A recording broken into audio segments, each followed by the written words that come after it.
एक गृहस्थ व्यक्ति थे, गुरुजी ब्राह्मण थे, अध्यापक थे, और लोग कहते थे कि ये इनके जीवन में पता नहीं कभी बदलाव आएगा कि नहीं आएगा, क्योंकि वे किसी कथा वार्ता में जामे या किसी धार्मिक आयोजन में जामे, ऐसी उनकी प्रवृत्ति नहीं थी।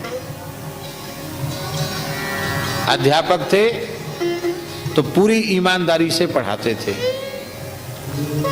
और जीवन पवित्र था उनका, सत्य और सदाचार उनके जीवन में था। लेकिन ज्यादा किसी बढ़ चढ़ के किसी उत्सव आदि में भाग लें वैसा नहीं, कथा प्रवचन हो रहा उसमें भी नहीं जाते थे।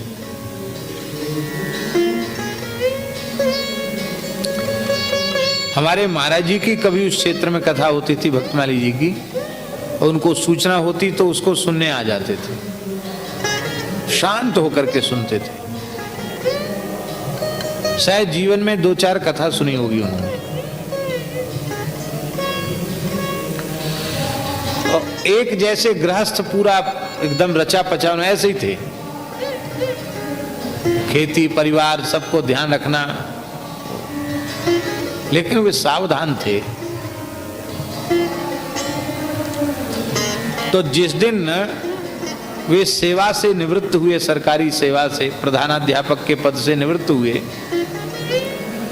तो लोग गाजे बाजे से उनके घर उनको पहुंचाने गए। ऐसा होता ना, उसको बाजा वजा बजा के ले जाते हैं, बहुत उपहार भी आता है। अभी सेवानिवृत्त हो गए, रिटायर्ड हो गए,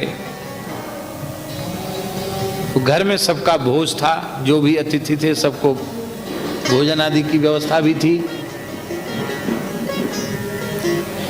सारा उत्सव समाप्त हो गया। सारा उत्सव समाप्त होने के बाद रात्रि को लगभग 10 बजे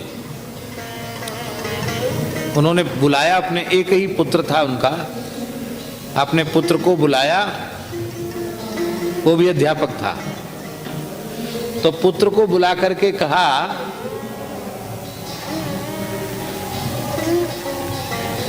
कि अब कोई अतिथि बकाया तो नहीं है आने? बोले नहीं, सब आ गए चले गए, अब तो रात हो गई, 10 बज गया, कोई बाकी तो नहीं है, सब काम हो गया, आज का काम हो गया पूरा?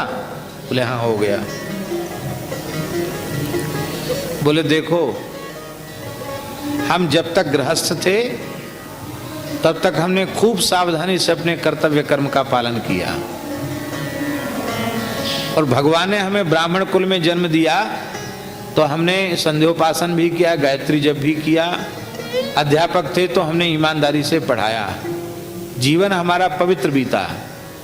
लेकिन अब हम जैसे प्रपंच में पड़ा हुआ अब तक हमने जीवन बिताया, अब ऐसा जीवन हम नहीं बिताएंगे। अब रिटायर्ड हुए हैं तो अब जो काम आत्म कल्याण के लिए, स्वयं के लिए हमें करना चाहिए वो हम करेंगे। फिर तुम यह मत कहना कि तुम हमारे घर के किसी काम में सहयोग नहीं करते हो, हम तुम्हारा कोई काम न सुनेंगे न देखेंगे। किसी भी प्रकार के व्यवहार की कोई चर्चा हमसे कभी मत करना, न खेती की, न व्यापार की, न कुछ नहीं। एक दुकान भी थी उनकी।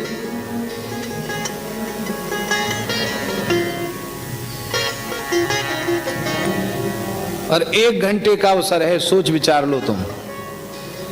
हमारी जो पेंशन मिलेगी, हस्ताक्षर तो हमको करना पड़ेगा, पेंशन पूरी तुम ले लेना, हमको एक फूटी कोड़ी नहीं चाहिए उसमें से। 24 घंटे में एक बार भोजन करूंगा, शाम को गाय का दूध लूंगा और मौन रहकर अपना आत्म कल्याण का साधन करूंगा।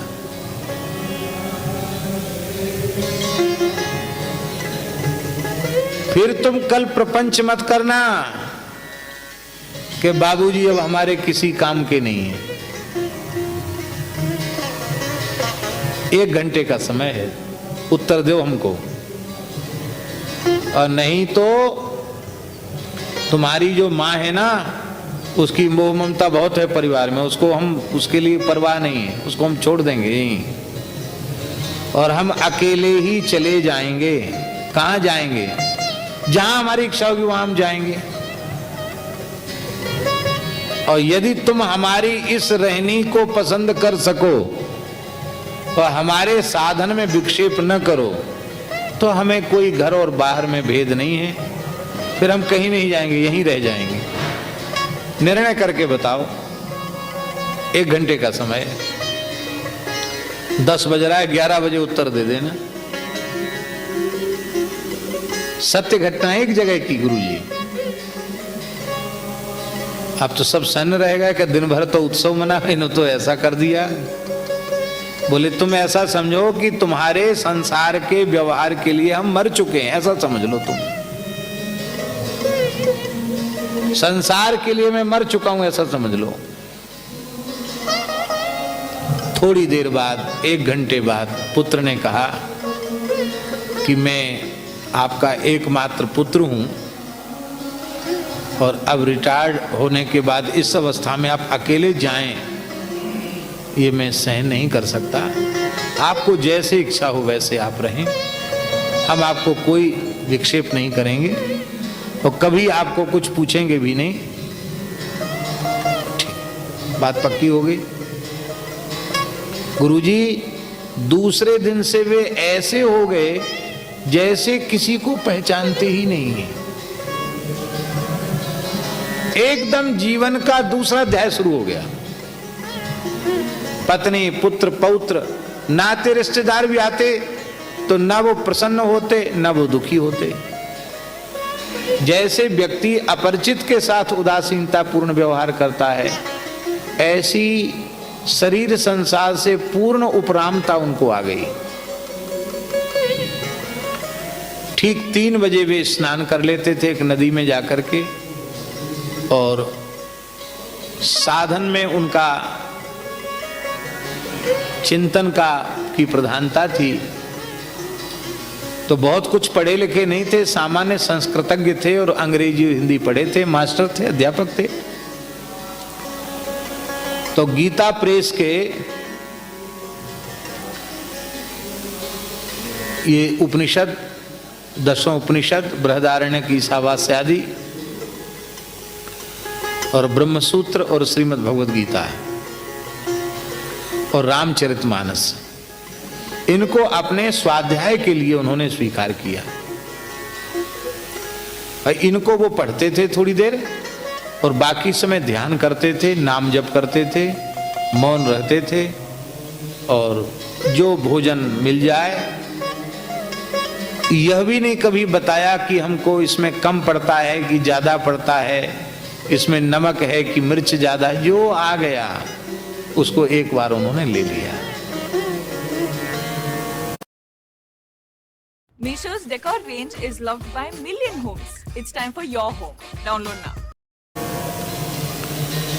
इस स्थिति में वे रहे और उसी अवस्था में हमारे महाराज जी की कथा एक गांव में हुई, उस कथा में वे आए और ऐसा स्वरूप उनका हो गया था उन महानुभाव का कि हम आपको क्या कहें। उनके निकट बैठने वाले की वृत्ति शांत हो जाती थी।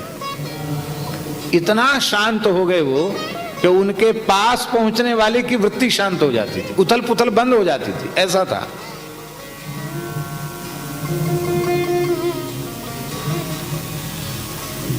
बोलते तो थे ही नहीं। महाराज जी की कथा हुई तो कथा सुनते थे। एक दिन महाराज जी से बोले कि हम भी आपको कुछ सुनाना चाहते हैं। तो महाराज जी बोले सुनाओ पंडित जी, सुनाओ। तो बड़े भाव से उन्होंने, वृद्ध थे, एक भजन गाया, मन की तरंग मार ली बस हो गया भजन, आदत बुरी सुधार ली बस हो गया भजन। ये उन्होंने सुनाया था महाराज जी को, एकदम गदगद होकर के सुनाया था। महाराज जी ने कहा, पंडित जी देखो, सब लोग कहते थे कि ये तीर्थ यात्रा नहीं जाते, यहाँ नहीं जाते, वहां नहीं जाते, पर ये सावधान थे, इसलिए इन्होंने